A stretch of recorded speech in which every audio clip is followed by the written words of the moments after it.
Si Rose Jean Harco po, isa pong contractor na ng government and then supplier po ng Pangasinan. Isa po ang province of Pangasinan po na kasama ko yung investor nung pumunta sa Pangasinan na pinagkamalan po na may incidenting nangyari na hindi po maganda sa side ko po. As may nagtiwala po na investor.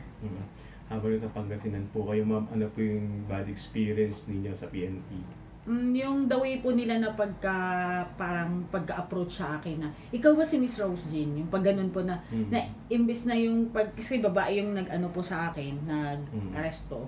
Ang sabi lang po niya ikaw ba si Rose Jean? Dapat naman sana, ma'am, i-invite ka muna namin sa gilid kung ikaw ba si Miss Rose Jean kasi meron ka pong existing na warrant, nakita po namin sa e-warrant, which is sinabi ko naman po sa kanila, ma'am, ako po yan, pero ano po ba na date? Yung sinabi niya is 2021. Tatlo po yan. Sabi ko, ma'am, hindi po, tapos na po yan. Nakapag-band na ako dyan, 2022 pa, February. And then pinakita ko po sa kanila yung notice of hearing. But still, so yung warrant mo is bench warrant lang? Yes po. So nakaligtaan lang? Yes po. Dumalo?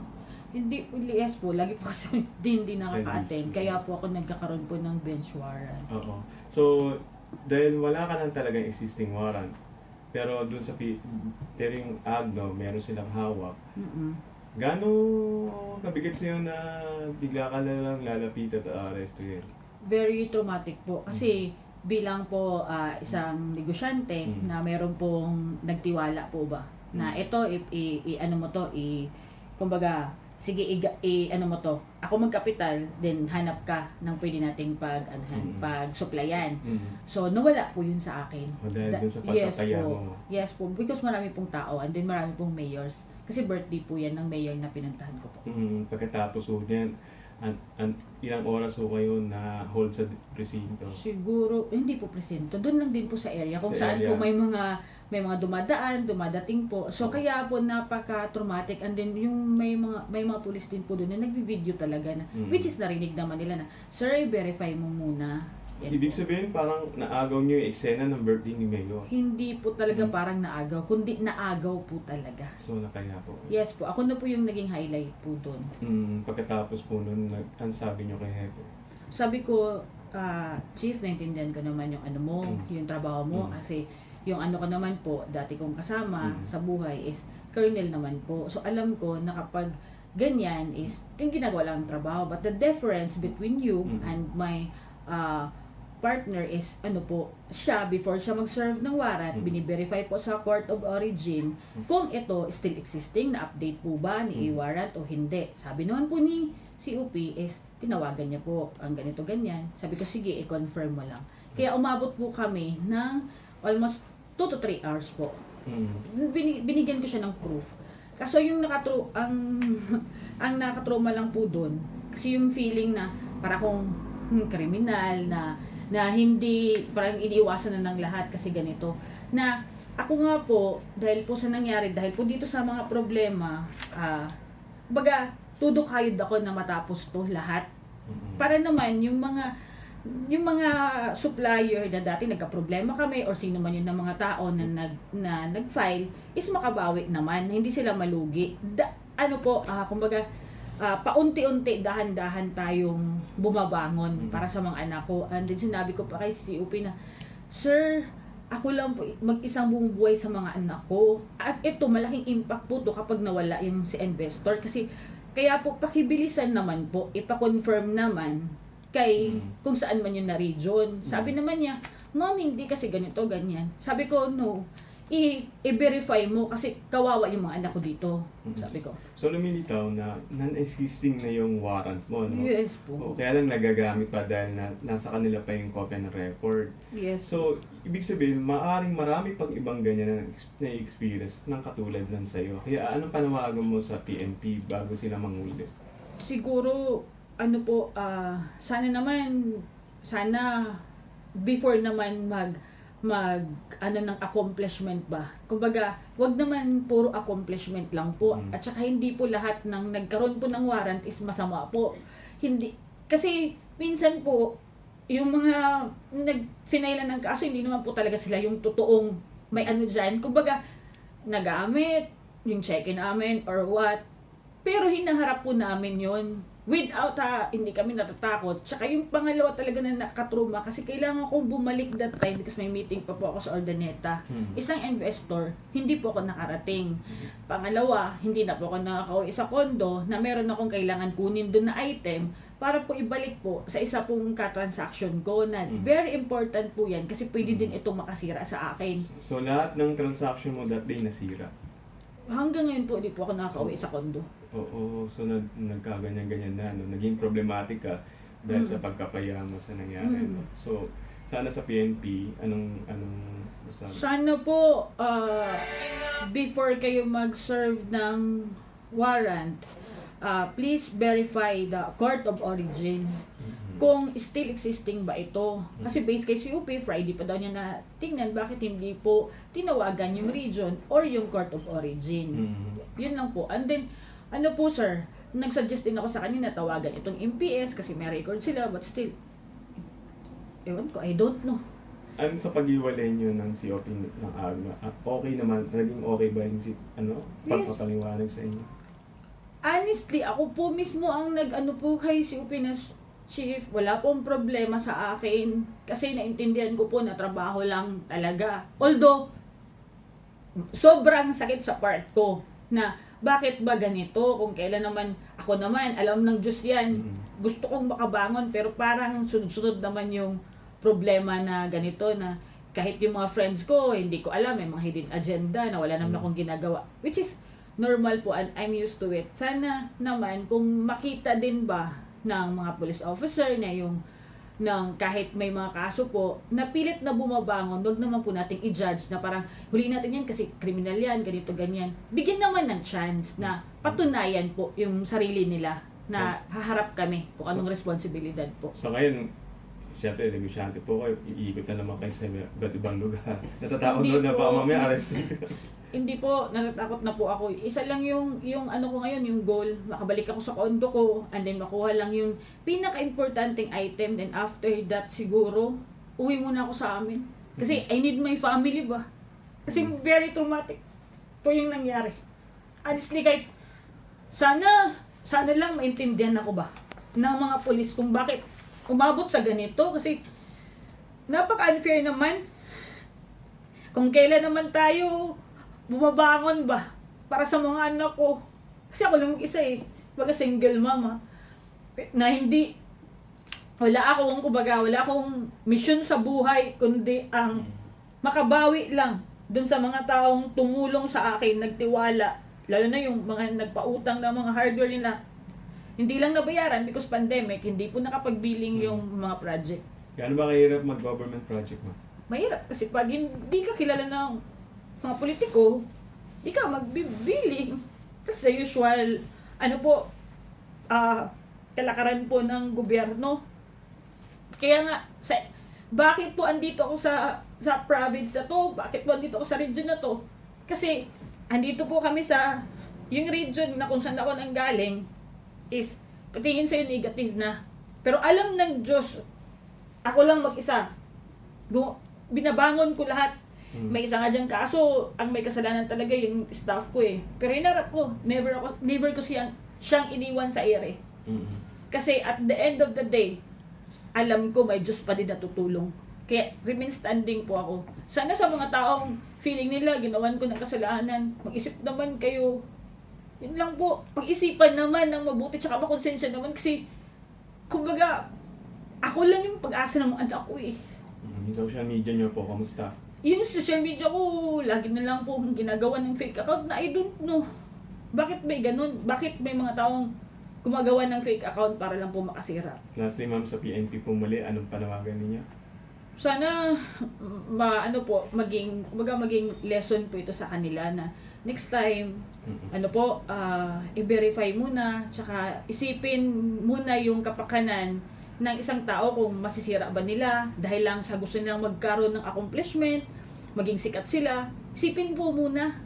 Tsaka siguraduhin po na wala pong mapapahamak Pero hindi po kayo galit sa PNP, no? Hindi po. Mm. Naintindihan ko, honestly, alam po ni COP yan. Mm. Sinasabi ko pa nga, COP, naintindihan ko, pero bilisan mo. Kasi habang tumatagal dito, kapag nalaman to ng mga lawyer ko, talaga po magagalit sila and then magpa-file kami. Mm. Which is po, ako, honestly, I don't have plans sana na mag-file. Mm. Pero para po ma-clear naman, kasi ang laki po talaga ng damage na, which is po, pambayad ko po yun sa lahat. Ito po, lahat. Ibig sabihin yung damage nyo, hindi natuloy yung project. Hindi po, hindi na kasi po. naubos na Iniwan yung talaga, oras nyo. yes po, iniwan po talaga ako ng investor. Oo, kasi So, sa nangyari. Yes po, di sana, di ba, nabayaran ko na lahat.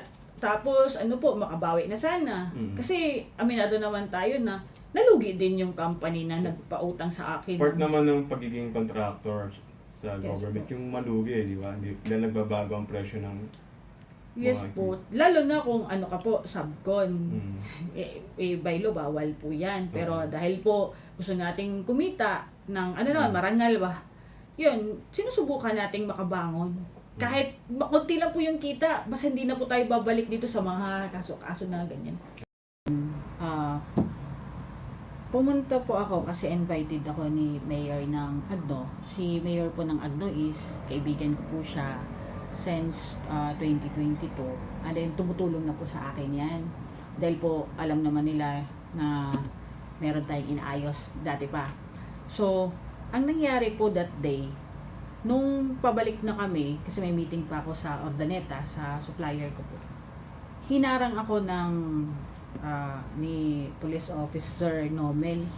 So, ang pagkasabi sa akin, in front of many people yung pagkasabi pa sa akin, ikaw ba si Miss Rose Jean Horca? Sabi ko, yes. Tapos may dala siyang papel. Actually, ito yung, friend ko lang. Pero ganito ang pagkahawak niya. Ikaw ito? Sabi ko, kasi ma'am, meron kang, sabi niya, meron kang warrant. Sabi ko, anong warrant? Sabi niya, ano po, bench warrant po. Sabi ko, anong date? Kasi, sa pagkaalam ko, yung bench warrant ko is, natandaan ko, last is year 2021, and then, nakapagbanta ako. Yung iba nga, dismiss na yung kaso. Sabi niya, hindi ma'am, kasi ano po, yung region mismo ang tumawag sa kanila. Sabi ko, pwede ko bang tingnan? Tapos yung pinakita niya, ganito. Tapos pagtingin ko, ma'am, 2021, 3 lang pinakita niya. Sabi ko, ma'am, hindi 4 po yan. Kasi tag 48,000 and then banded na po yan. Nakapag, and then for dismissal na po yan kasi nag-usap na kami nung complainant, tsaka naayos naman. Okay naman yung usapan namin. In-explain ko pa sa kanya. Hindi ma'am, kasi nasa A-warrant pa to. Sabi ko, ma'am, baka hindi updated. Sinabi ko ba, hindi updated yung sa A-warrant kasi usually nangyayari po yan. Sabi niya, hindi ma'am, kasi mismo sila. Ang sabi ni arresting officer. And then sabi ko, saan si COP? Hindi ko nakilala si COP kasi hindi naman siya naka-uniform that time. Sabi ko, COP, sino po ba yung tumawag? Sabi nila is region. Sabi ko, sigurado ka po na region. Kasi 2021 to. Since po, hindi ko naman alam na merong ganyan. Kasi nga, kumbaga, I know sa sarili ko na wala na po yan. Kasi ilang beses na tayong pumunta ng mga LGUs and then nagkataon, parang napakatagal and then ngayon lang, biglaan talaga ba? Kasi biglaan yung parang sinurpresa ako na ganito, ganyan. Na kung tingnan natin, parang planted or planado na I don't know. Kasi yung mga pulis, ginagawa lang din nila. Si OP, siguro, for him, ginagawa ko lang yung trabaho ko. But for me, bilang isang police officer, kasi yung ex-husband ko naman po is police officer ba? Nakita ko naman kung paano din yung galaw niya. Before siya mag-move, before siya mag-serve ng warrant, verify the court of origin. So sinabi ko sa kanya, sabi niya hindi, yung korte mismo ang tumawag. Sabi ko, o talaga, di pinabayaan ko lang. Sabi ko, sir, kasi meron po ako ditong, actually ito yung pinakita ko sa kanya, sa cellphone ko. Sabi ko, sir, ito po yung ko. Ito nga, 2021 yung sayo. Sinasabi ko pa sa kanya, 2021 yung sayo. Ito yung last hearing namin, na pinapa-attend ako, December 1, 2021. Yung hawak mo is December 2022 to, yung hawak niya 2021. Sabi niya, hindi ma'am, kasi ganito. Sabi ko, sir, siguraduhin mo ha. Kasi kapag ito nagkamali ka, alam mo po ang magiging resulta. Kasi pwede akong magkaso dito. Sabi niya, yes ma'am, pero eto nga sinasabi, pinapakita ko yan. Ito yung video, kasi pinapa-video ko because meron ding, ito yung nag-serve sa akin na hindi maganda. Actually, bilang babae, Nakuha niyo po bang pangalan niyo, ma'am? yes, Miss Nomel to. And then ito si OIC ng Agno, MPS, si Marmeto. And then yung nasa gilid pa nito, yung nag-video talaga na parang tatakas naman ako. Yung feeling na parang criminal, sinusundan talaga ako nito eh. Ito. Tapos, So parang naharas yes po po, kayo. naharas talaga because contractor po ako na nagka-problema po, hindi naman natin dinideny yan. Kasi it's part of our life ba, na hindi naman tayo perfecto. Kumbaga, inaamin ko naman po yun. Before naman ako nag-proceed sa area na yan, lalo na ako, before ako makipag-transaction sa isang mayor, sa isang investor, sinasabi ko po na meron po akong problema na ganito, kaya gusto kong makabangon. Nasa inyo lang yan kung mag-trust kayo. Basta yung sa akin, ito yung problema ko, inaayos ko po yan ngayon para sa mga anak ko. Ako lang po mag-isa ang bumubuhay sa mga anak ko. Kaya yun yung masakit sa akin, na kung ako ba, alam ng lahat, kung sino man, o kung may behind man dito, alam nila na nagtatrabaho ako para sa mga anak ko. Kasi wala akong inaasahan kundi sarili ko lang para makabawi din sa parents ko. Sa sobrang stress dahil nga dito. So, and then ito din, gusto ko din na makabawi sa kanila. Because, syempre, nalugi din sila that time. May rason naman tayo kung bakit hindi natin to naayos ng ganun-ganun kadali. So, yun yung sinabi ko kay COP, naintindihan kita, trabaho mo yan. Pero naintindihan mo din po ba yung trabaho ko?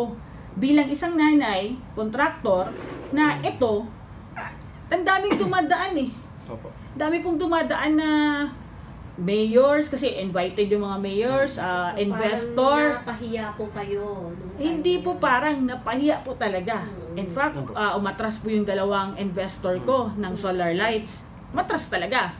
And then supplier ko sa hardware, umatras na. Ako po, ulitin ko, nag-uutang lang po tayo. Nagpapa-finance tayo, kukuha tayo ng project. Yung iba na hindi kaya i-implement, papabuyout na lang natin. So, kukuha tayo ng ganun. Diba? Normal.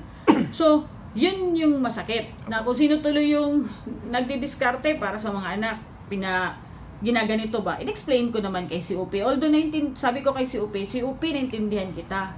Pero ang masakit kasi, bakit ang tagal naman nilang hinold? Kasi nung tumawag, nung sinabi ko na tawagan mo yung region, nagagalit na po yung lawyer ko na sinasabi, hindi, pakita mo lang, may pinakita pa kami na 2024 na na hearing, parang last hearing na yun kasi magbibigay na ng desistance yung complainant. Kasi nga, ipo fully paid na namin. Because itong project na to na inaayos ko, intended po yan doon sa mga kaso. Kasi sabi ko nga sa sarili ko, okay lang na wala akong millions, basta tapos ang problema ko.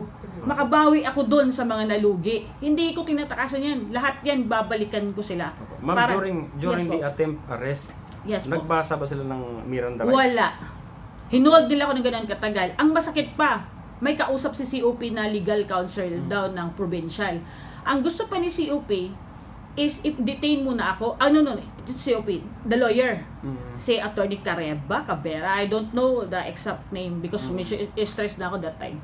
So sinabi niya, ma'am, since daw nakipag-coordinate ka naman, sabi ni COP, binibigay mo naman lahat ng papel, pwede bang i-detain ka muna namin? Sabi ko, no. Sabi niya, bakit? May warrant ka. Sabi ko, hindi nga updated yan. Sinabi ko sa kanya, syempre, ako, alam ko sa sarili ko kung ano yung legal. Hindi mo ako pwedeng i-detain. Pero how many hours po kayong dinala ka sa presinto? Hindi. Because hindi ako pumayag. Because I know sa sarili ko na hindi po to updated. Yung inaano nila sa akin. So may alam po kayo sa tamang batas? Yes po. And then, nung si COP na, kasi alam ko na, alam niya sa sarili niya na wala hindi to. Sabi ko, COP, eto yung ebidensya. Hindi mo ako pwedeng i-detain. Ma'am, sa lugar na kung saan nagkaroon ka ng encounter, gaano karaming tao? Sobrang dami kasi birthday ni Mayor yan. As meron po akong eto nga, konti na lang to nung nag-message po ako para kay Mayor. Ito po pinapakita ko naman, sandali Ito. Imagine, ang dami-dami niyan. So bahay po ito ni Mayor. So, lahat po Hindi po, sila. parang- sa labas. Siguro ang iba hindi nakakaalam. Kasi ganito, pumunta po ako dito sa Agno because isa po ako sa natulungan ni Mayor way back 2022. Bumalik So, lang po ako lahat dito. nakakaalam. Lahat po, yung iba. Lahat. Kasi Tulong ni Mayor. inaanon ako nila dito sa labas sa may gate mismo. Kalaban sa politics po. So medyo nagkagulo po dyan nung Ay, hindi na, wala namang nagkagulo. In fairness, wala namang nagkagulo. Pero yung the way nila ako harangin is yung parang, Binulaga. yes po talaga na, dapat naman kasi respeto mo bilang babae, kasi babae din yung sa akin, nag-aresto. Sinabi na lang sana na, ma'am, pwede ka ba namin maimbitahan or dito Opo. usap tayo? Kasi di naman ako tatakas Opo. Paano ako tatakas alam ko naman na ginagawa nila ang trabaho nila. Pero yung sabi, ikaw ba si kasi may warrant ka, ang lakas pa ng busis Sabi ko, sinabihin ko si UP, next time, pagsabihin mo yung mga tao mo, Opo. na si UP, hindi ganyan yung pag-aresto. Mm. Sinabi ko sa kanya, kasi di naman ako nagmamalinis, kaya nga inaayos ko yung buhay ko Pero yung masakit kasi, yung naging resulta nun. Opo. Kasi ako na nga yung napahamak. Siyempre, yung investor ko, naiintindihan ko din. Umatras. Ayun, so Siyempre, wala na akong supplier ngayon. Yun yung inaano ko ba na, alam ba ni na si UP kung ano ang naging resulta ng ginawa nila dahil sa kapabayaan nila? Kasi, bilang isang policeman, bilang police officer, alam mo sa sarili mo na dapat binirify mo yung court of origin before mo yan sinerve. Opo. Pero bakit? Bakit ganito? Yung anak ko, ako lang ako lang inaasahan. Okay. Dahil dito nasira, di ba? Ma'am, inamin ba ni Chief of Police ang kanyang pagkakamali? Yes, O sabi niya. matigas? Hindi naman. To be fair with CUP, di siya nang matigas. Sabi niya sa akin, ma'am, trabaho lang. Sabi niya, utos lang ng taas. Sabi ko, Sinong taas kaya yun?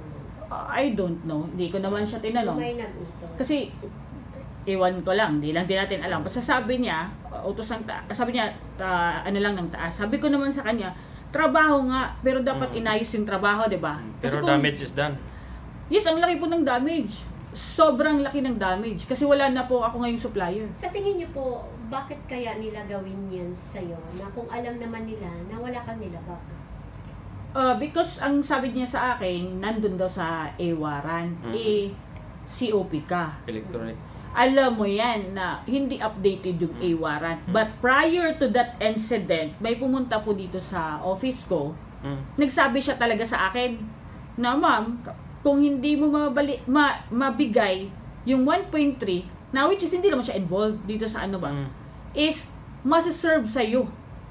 Sabi niya, masiserve sa'yo, which so may is, hinihingi po sa inyo. yes po, which is hindi din siya inutusan ng isa kong friend na ganito ganyan ibigay mo sa ganito kasi there's no cancellation of the contract between me and that person ba.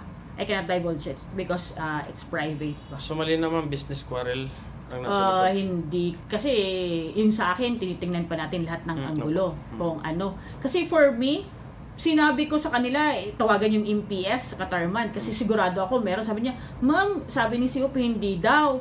Kasi daw, Saturday. Sabi ko, Opo. ngayon sabihin mo sa akin na Saturday, parang lahat na dinideny na nung parang nalaman nila na yung feeling ko that time, nag-expect actually sila na wala tong lawyer, wala kasi akong bodyguard. Kumbaga, ako lang mag-isa. For me naman, kahit naman may mag-offer po sa akin ng bodyguard, ba't naman ako magdadala ng bodyguard? Kasi yung sa akin naman, is wala naman akong tinatakasan, wala naman ako dinideny. Lahat naman ng problema, hinaharap ko naman Kasi kung intention ko na mangloko or ano man dyan man lamang, sana din yun ako nakita publicly. Opo.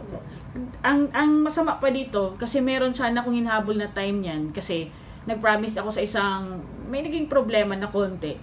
Hanggang ngayon, di ako makapasok dun sa unit ko because yung trauma na nangyari sa akin, may kukunin ako dun na sa mga item, hindi ko makuha-kuha. Kasi yung feeling ba na, baka meron na naman. Yung trauma. Nagkaroon na kayo ng trauma. So Yes may po. plano po ba kayo magsampa ng kaso? Yes po, may plano. Yes. Ipa-file po namin to. Ilan po Ano ang po yung, anong una yung ginawa niyo ba ngayon? Kanino po kayo nagsumbong pa?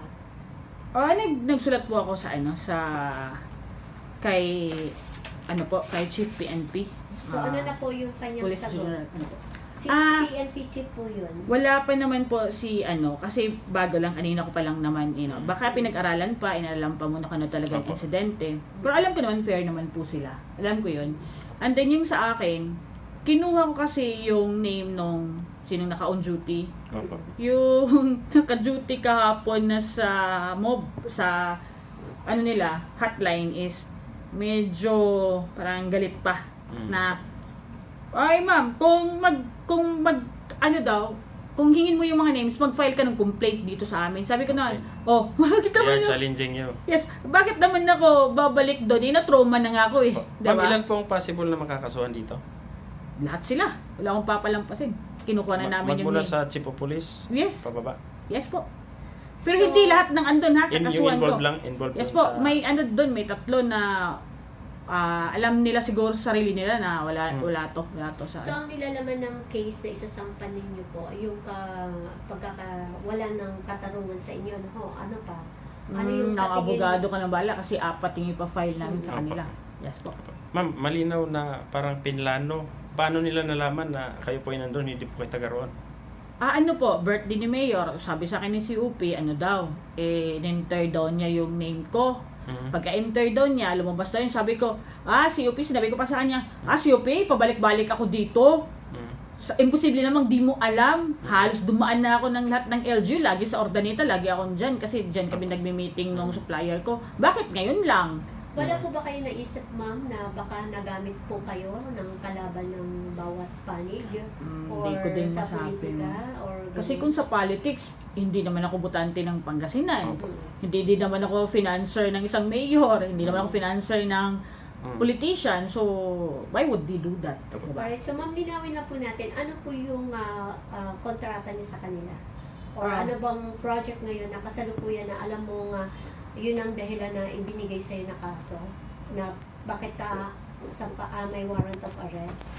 Ay, hindi po yung warrant of arrest 2021 pa yan. O, Hindi po. 2021 pa yun. Hindi So, po ano yan yun? involved dito kay Agno. Ma'am, estimated, Yes, magkano po ang possible na nawala sa iyo dahil sa ginawa It's nila? billion. Billion. Ayun. So, dahil Because ang dun sa project ginawa- po na binabudgetan namin is total of 17.B sa isang 1.7. province. And 17. isang province yan, 1.7B. 1.7. Opo, solar lights po yan, may private din, meron din tayong mga supplier ng semento. Kasi nga, naawa na din sila sa akin. So, you done use po ang kanilang kaso na isasampan? Yes, hindi lang din dyan. Kasi mental torturing, yung trauma na, hinaharap natin hanggang ngayon. Hindi na ako makauwi sa kundo ko eh. Ma'am, Alright, after... linawin natin sinong pulis po yun, natandaan natin.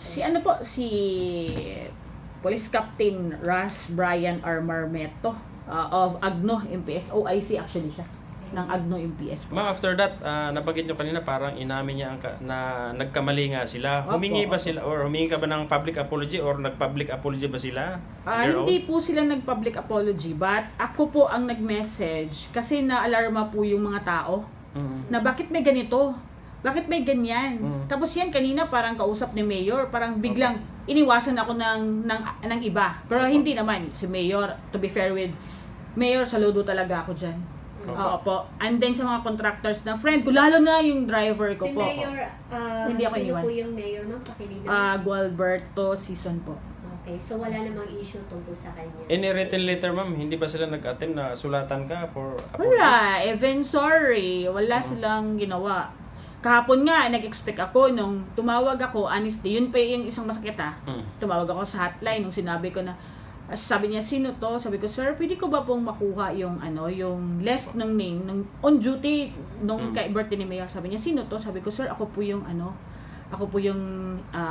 nila, hinold. Sabi niya, ma'am, kung gustong makuha yung mga names, mag-file ka ng complaint. Which is, sige, okay lang. Wala namang problema. Opo, kasi na-damage na po yung regarding po doon sa mga contractors.